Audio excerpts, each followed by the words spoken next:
Yeah, this is basically the state of my room. So I'm done. What's about you? Eh? Call police when they come. Now your uncles. She's not coming anything here. You are not going to move out. Let them come. Let's talk it.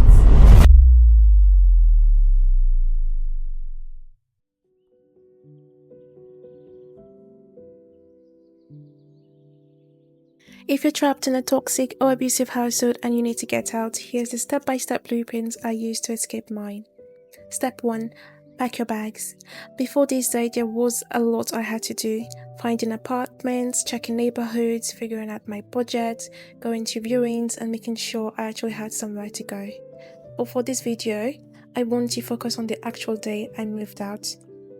I had planned this day very carefully. I knew my parents' routine.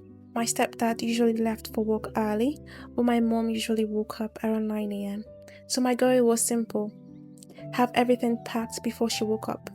I woke up around 5 a.m., took a shower, did my skincare and started packing. I had already bought 6 large moving bags, but I wasn't sure they would be enough, so I also bought some large black garbage bags just in case. I wanted to be prepared for everything. And I packed fast, because by 9 a.m. my entire life was packed into those bags. But there was one thing my mom didn't know. I was leaving that day. I hadn't told her beforehand, and as you're about to see, there was a reason for that. So when she woke up, I took a deep breath and told her, "Mom, I'm moving out today." And she did not take it well. She immediately started calling my brothers and my stepdad, trying to stop me from leaving. My stepdad was still at work and I knew I needed to leave before he came home. He had been aggressive before, and although I appreciate everything he has done for me, I didn't want this situation to turn into a confrontation. So I was trying to move quickly and carefully, but then things got worse. What's about you? Eh? I said on, like doctor's boy, he went to new man party to help. If you show right, he's already talking to the boss. I want to work with him that day. We want to talk to the boss to help for if you and cancer. Call police when they come. Now your uncles. Let your elderly people come. No, she's not coming anything here. I swear for you, because if I swear for you, I will lie, then go give you something for this country.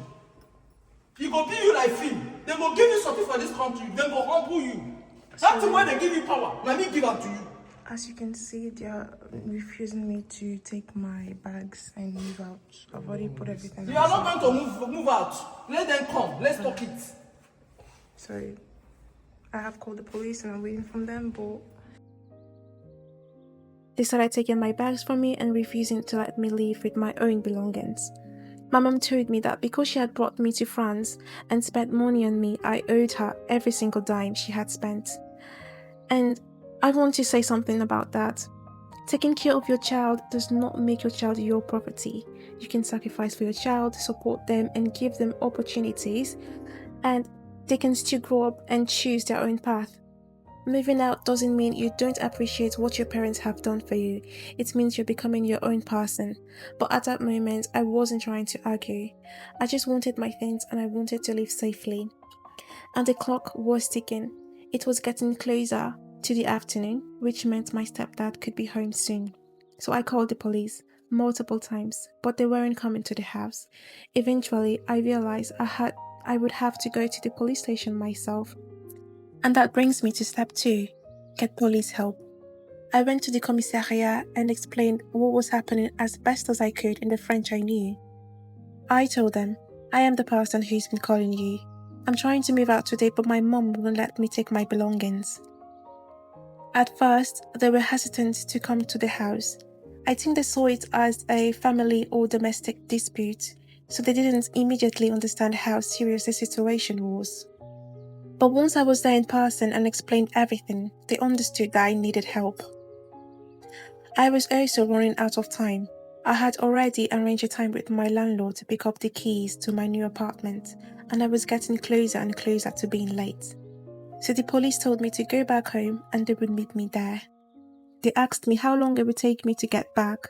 I told them it was about 10 minutes on foot, and I headed back home. By the time I arrived, my mom and my brother had already gone inside, and my things were left outside. The police were there with me, and they helped me get everything away from the house and onto the curb. And honestly, that was the moment I finally felt like I was getting out. My belongings were finally with me. I was outside, and my new apartment was waiting for me. There was just one problem. I still had to get all of the stuff there. And that brings me to step 3, get a ride. At this point, I was finally free to leave. Now, if you have a friend or someone you trust who has a car and can help you move your things, definitely take advantage of that. It can save you a lot of money. Unfortunately, I didn't have that option. I don't have anyone in France who could come pick me up with a car, so I booked an Uber. And if you're doing something similar, one thing I would recommend is telling your driver beforehand that you have a lot of luggages. I told mine that I had around 8 to 10 bags and asked if he was still okay with taking the ride. He was completely fine with it. And when he arrived, he was actually so kind. He helped me put everything into the car, and I make sure to give him a little tip for helping me. And then, I was finally on my way. This part of the journey honestly felt surreal, because as we drove away from my old neighborhood, I could literally see my surroundings changing. We were going from a very busy, built-up area with lots of buildings and people to somewhere much quieter. More trees, more nature, more space. And the farther we drove, the more peaceful everything started to look. That wasn't an accident. When I was looking for my apartment, I was very intentional about choosing somewhere quiet. I wanted a place where I could breathe, a place where I could have some peace and slowly start working on myself and rebuilding my life. And that's something I want to make clear. Moving out wasn't a decision I made overnight. There was a lot of planning behind it. I had been looking at apartments, thinking about my budget, visiting different places, figuring out what kind of neighborhood I wanted and making sure I could actually support myself. Because when you're making a decision this big, you can't just think about the moment you leave. You have to think about what happens after you leave.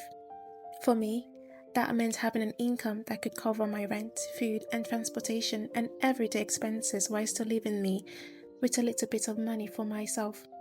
I'm a student and I worked through an apprenticeship, so my income isn't huge, but it was enough for me to support myself without constantly worrying about whether I'd make it to the end of the month. Because this wasn't just me packing a few bags and leaving. I was building a completely new life. And as I watched my old neighborhood disappear behind me and this new peaceful landscape appear in front of me, I realized something. I was actually doing it. I was finally going home.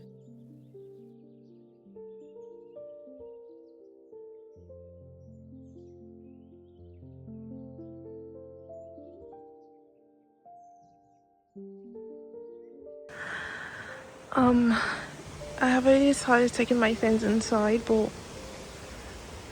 yeah, we have arrived.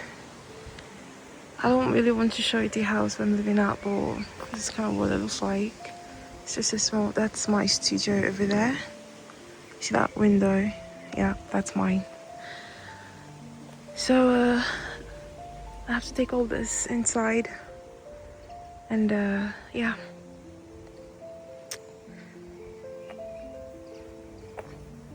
I feel so much at peace. Like, literally look at this view. Like, it's insane.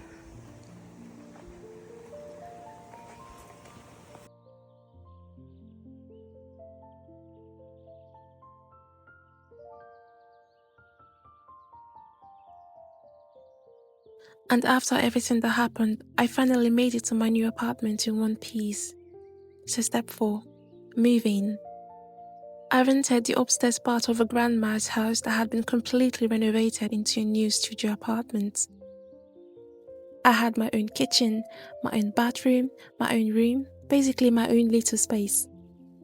And honestly, that was exactly what I wanted. I know living with roommates can be cheaper, but I really wanted a place where I could just be myself. I'm a huge introvert, and being around people I don't know can make me really uncomfortable. So having my own space was something I was willing to prioritize. I just wanted somewhere where I could close the door, breathe, and be all by myself. So after getting there, my next mission was getting all those bags upstairs. And let me tell you, those stairs were not my friend. There weren't even that many, but after everything I'd already been through that day, carrying bag after bag upstairs felt like a walkout. But eventually everything was inside. And then I got to actually look around. I found this apartment in Lobonkwa, and honestly, I still don't know what exactly I searched to find this place. But somehow, I found a little gem. The apartment was still a complete mess because I had literally just moved in, but I didn't care.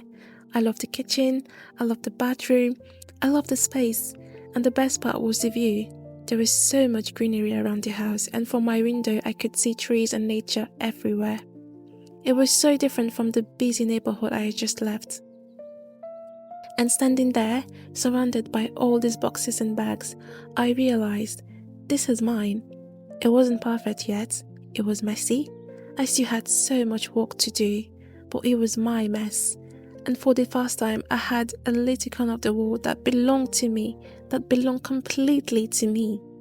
And honestly, I was so happy. I just got the goods.